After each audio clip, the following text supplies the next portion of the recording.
you guys. Today I'm going to be planting and I wanted to take you guys along and share with you guys what I'm going to be doing out here. If you watched my video last year, you saw Matt dig up this huge flower bed, which I was really happy with last year. I planted a ton in here and I spent a ton of money on perennials, and obviously, as you can see, none of them came back. So that was a huge disappointment. But like I've said in a lot of my comments responding to you guys about planting and this whole process of growing flowers, it really just is a trial and error type of thing. You learn as you go and just take notes for what works and what doesn't. So last year Matt dug this section of our front lawn, but it was just way too shallow of a flower bed. So the roots weren't completely covered and I just could not get the perennials as low in the ground as they needed to be. So the roots were exposed a little bit too much. They couldn't handle our harsh winters that we get here in Chicago. So this year, I love the whole thought of perennials. I love how they come back each year, and it's just more of an investment that you can enjoy for quite a bit longer than annuals, obviously. But this year I had to ask Matt to dig this out quite a bit deeper. But anyways, it's a lot deeper, and so I think we're gonna have some really good luck this year. This year's main focus is just to get the perennials planted, and planted in a way that they will be coming back for years to come. Here are some perennials that I planted a couple of years ago. This hole was dug really deep and these came back beautifully. Each year I think they get a little bit bigger and more like filled with the purple flowers that are just super pretty landscaping flowers. And then as you can see, I have little blocks of this retaining wall.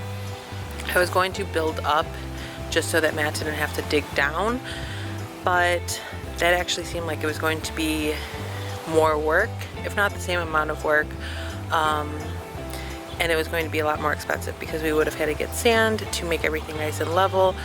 We obviously would have had to get quite a few of these retaining wall blocks. It just seemed harder, so I convinced him to dig down, and I think this is like the perfect height. So definitely, if you want to start a perennial garden or flower bed, dig pretty far down. Even if they look a little bit too low the first season, they will start coming back higher and stronger and bigger the following seasons, just as long as they're far enough down into the ground to be able to withstand the winters. The other thing I want to mention is that, as you can see, there are tons of those little like helicopter seeds. I'm going to blow these out using a leaf blower. I definitely want to make sure that these are not underneath all of the soil that I'm going to be laying down, because they will sprout. And then over here I have all of my perennials, or a lot of my perennials, and these I got from a local like gardener on Facebook Marketplace. She and her mom grow these perennials, this large variety of perennials, and they sell them to locals, and they were so much less expensive and they just seem so much healthier than buying at like a plant store like Home Depot's nursery or Lowe's, any of those like big named places where I usually go to buy my flowers. These came from a local gardener, and I'm really excited to see how these all turn out. I picked out a huge variety over here, some flowers, some just basic plants. I have a hibiscus tree that I'm going to be bringing in to the backyard. I actually have 2 hibiscus trees. I'm going to try and keep these alive over the winter season. I'm going to bring these in our house and nurse them during the winter and hope that I can keep these alive for quite a few years. I will try to do updates regularly on my flower bed, my perennial bed, and just how everything is growing and coming together. Alright, so instead of using the leaf blower, it's so far deep into the garage and there's not a lot of room in the garage right now to go looking for things, so I brought my baby out here, right, and him and I have just kind of been picking out these seeds by hand, and it's actually gone a lot faster than I thought. Is it going faster than you thought, eh? No? Here's my first plant, and this is hydrangea, and it is the Annabelle. So of course I had to get it. Since this is going to get pretty big, I'm going to put it right in like this area. I don't want it in the front because my plan is to do a perimeter of petunias and just like annual flowers, and then in the back area, middle, I want the perennials. So I need to give this one a pretty big space because this one I think will get the largest. I do have little descriptions, and these came with the plants. Wow, that's great, eh? Good job, baby. So these came with the plants from the people that grew these. It's got the color, the height. It should grow up to 3 feet. Shade from hot afternoon sun, and they will get large, half-rounded flowers, pass from apple green to white to brown in late fall. Okay, here are my next 3 that I'm going to plant. I have the hydrangea partially done. I need to cover up this side right here. But here are my next 3, and I have a Jewels of Persia. This brings out blue flowers, and then I have 2 irises. This is the Friendly Welcome version. It's just an iris. I'm not sure. Okay, maybe it's the color. So this one, the Friendly Welcome, brings out deep blue flowers, and then this one is light purple flowers. So we don't have enough soil to fill this entire flower bed, right, eh? Yeah. Yeah, we probably need like 6 more, I think.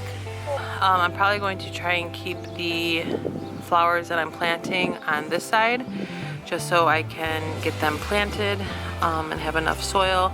And then I can figure out what I'm going to do with that side a little bit later. I'm going to try and get as many planted as I can right now with the soil that I have, just because I do want to get them in the ground and watered and start getting their root system going. We have ourselves a friendly little worm.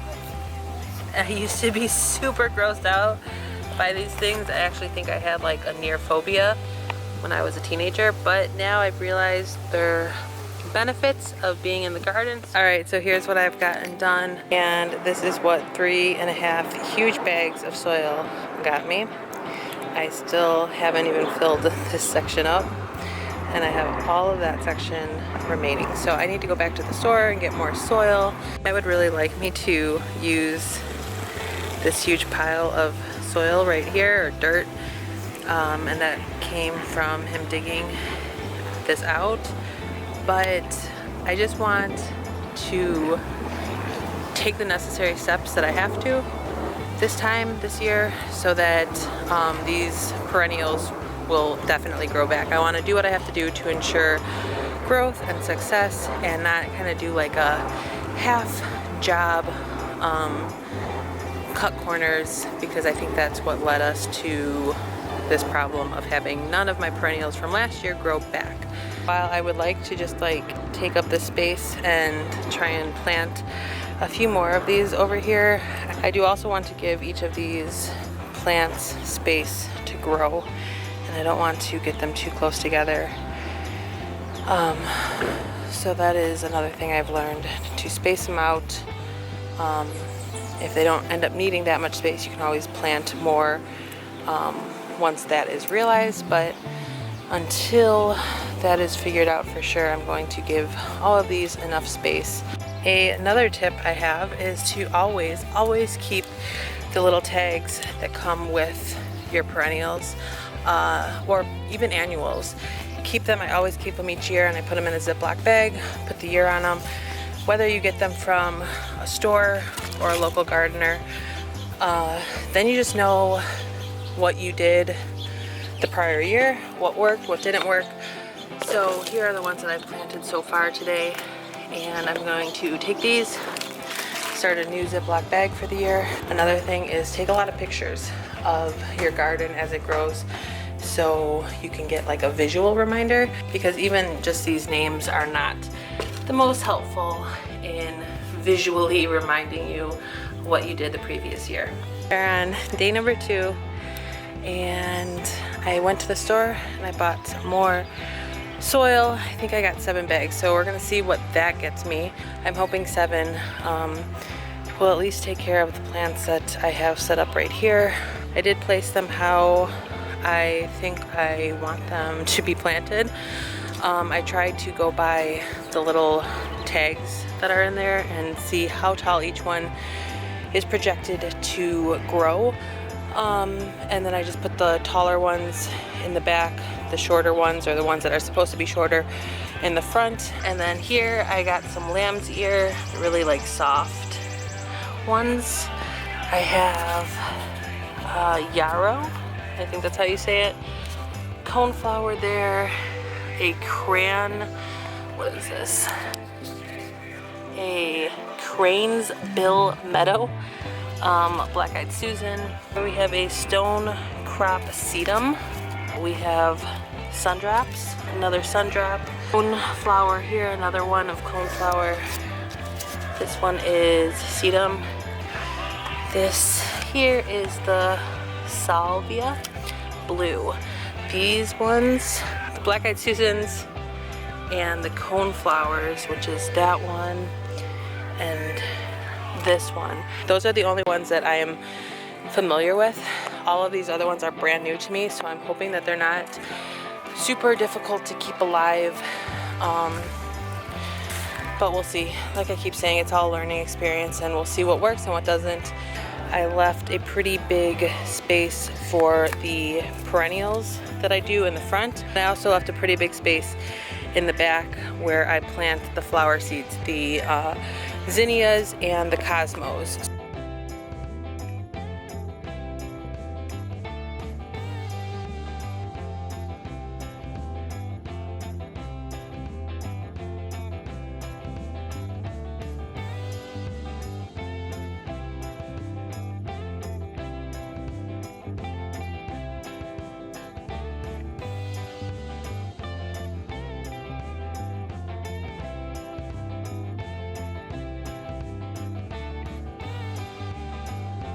So I have everything that I bought in the ground. I could definitely use another, probably at least like 5 bags, definitely to fill this space and to add just more like layers on these plants. I am going to wait to add more dirt, probably for like 3 weeks, just for these ones to get a little bit higher.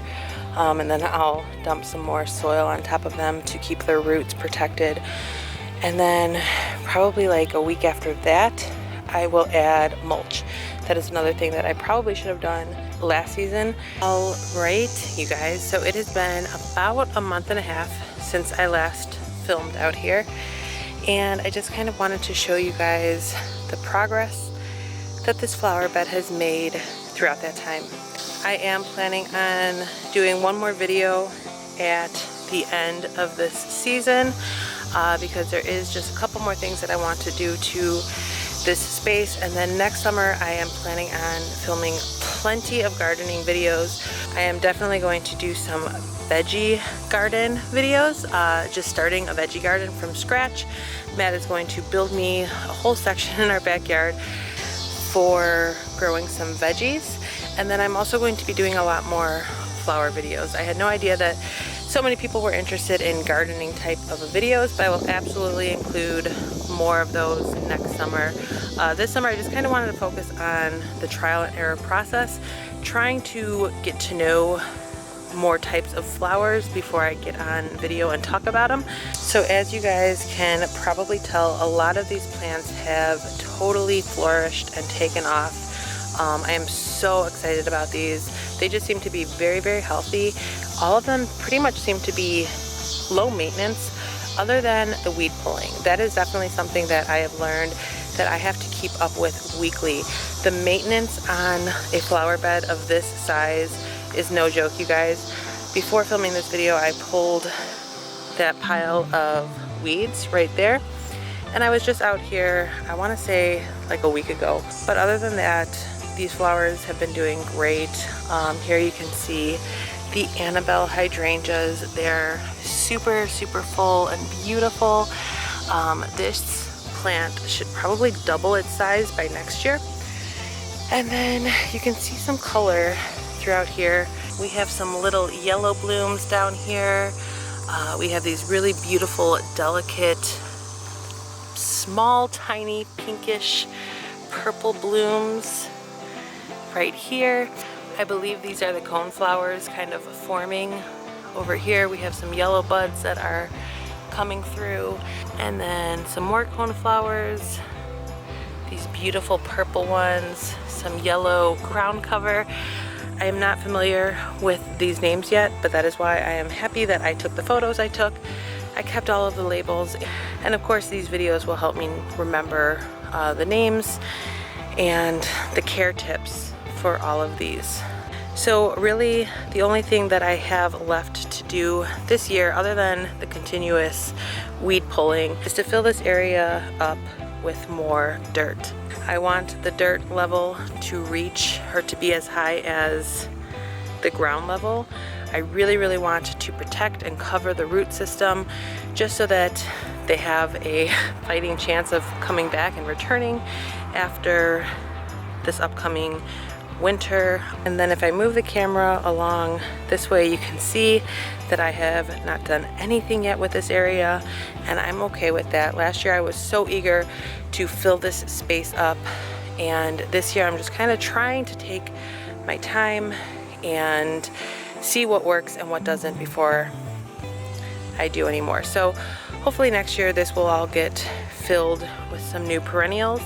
And then, like I've mentioned, next year I will go back to outlining this entire front section of this with petunias, which are annuals, and then I will be planting flower seeds from the seed right on the back outline of this. And just like last year, I will be planting zinnias and cosmos right back there. Those get super tall. Those get about like 5 feet, some of them. This will probably get really wide. I'm not going to let it get too tall though, because I do want this to kind of be going from like shorter to medium to the tall cosmo and zinnia height in the back. My vision for this space right here is just like a huge flower bed of a wide variety of flowers. I just want this whole thing at some point to be filled with lots of color throughout the year. So I made sure to purchase flowers that bloomed in the spring, flowers that bloomed in the summer, and then a couple flowers that bloom in the fall. But hopefully within a few years, this whole space will just be filled with life and beauty. And so as long as I'm on YouTube here, I will be updating you guys and sharing with you guys my experience and my knowledge on flowers. Like I said, it is such a trial and error process. You learn as you go, at least I do. So hopefully every year that passes, I will have more knowledge to share and to pass along with you guys. But yes, there will be one more video this summer on the updates of these flowers, and I will then have this whole thing filled in with dirt. And then next year I will fill this space in, as well as add some annuals, and I will move on to the veggie garden and to other spots, flower spots that I want to create in our yard. We do have a very large front yard, and we have a pretty big space in the backyard too. So as we live here, as the summers go, I just want to continue planting more and more. And so far, everything is looking super healthy. I hope that you guys enjoyed this video. If you have any questions about the flowers that I mentioned, let me know in the comment section. Please give this video a big thumbs up. And if you're not yet subscribed to my channel, please make sure to subscribe so you can follow along my flower gardening journey here on YouTube. Thank you guys again for watching, and I will see you in my next video. Until then, take care. Bye.